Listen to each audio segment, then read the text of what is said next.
Bonsoir à tous. Je m'appelle Chris et vous êtes sur La Voie des Songes. Ce soir, je vais vous emmener dans un voyage au cœur des mille et une nuits. Installez-vous confortablement, laissez vos pensées se reposer et laissez-vous bercer par l'histoire d'Aladin et de la lampe merveilleuse. Il était une fois, dans une ville d'Orient, un jeune garçon nommé Aladin. Il vivait humblement avec sa mère dans une petite maison. Aladin n'était ni riche ni puissant, mais il avait dans le cœur une curiosité vive et un rêve secret, celui d'une vie meilleure. Un jour, un étranger vint frapper à sa porte. C'était un homme mystérieux, vêtu d'une longue robe sombre.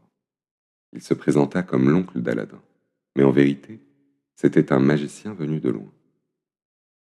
Avec des paroles douces, il promit au garçon qu'il pouvait changer son destin. Il l'emmena hors de la ville, jusqu'à une grotte cachée dans les montagnes.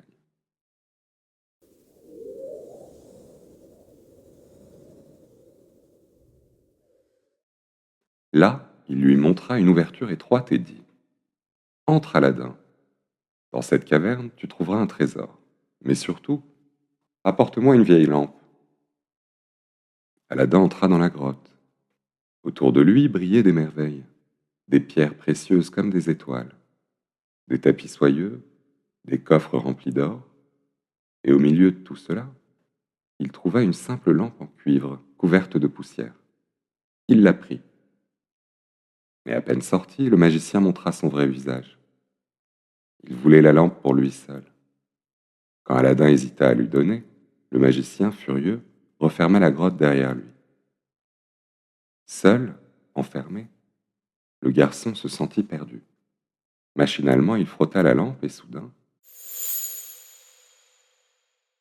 un nuage de fumée s'éleva. Une silhouette immense apparut, un génie. Sa voix résonna doucement.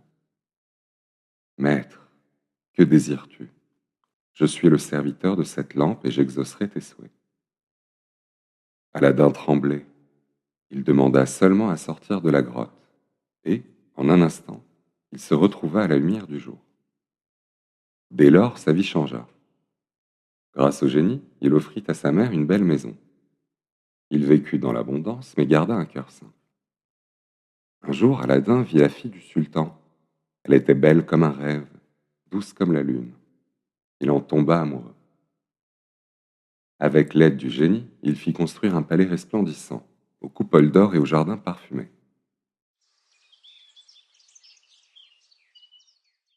C'est ainsi qu'il gagna la main de la princesse.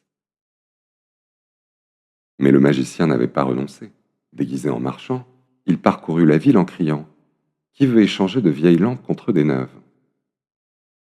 La princesse, ne connaissant pas la valeur de l'objet, lui donna innocemment la lampe ternie.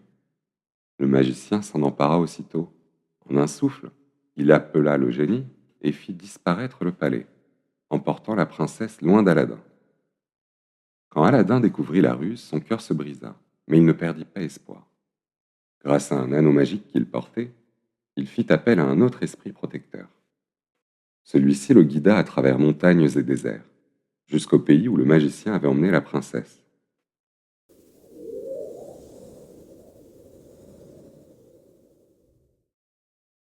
Là, Aladin retrouva sa bien-aimée. Avec courage et ruse, il récupéra la lampe et vainquit le magicien. De retour chez lui, il fit apparaître son palais, plus beau encore qu'avant. Et cette fois, il garda la lampe précieusement, sachant qu'elle pouvait être autant un don qu'un danger. Aladin et la princesse vécurent longtemps, entourés de lumière et de sérénité, car plus que la richesse, ils avaient appris à chérir la fidélité, l'amour et la simplicité. C'était l'histoire d'Aladin et de la lampe merveilleuse, un conte transmis depuis des siècles pour nous rappeler que les véritables trésors ne sont pas toujours ceux que l'on croit. J'espère que ce récit vous a permis de voyager, de rêver et de trouver un peu de paix.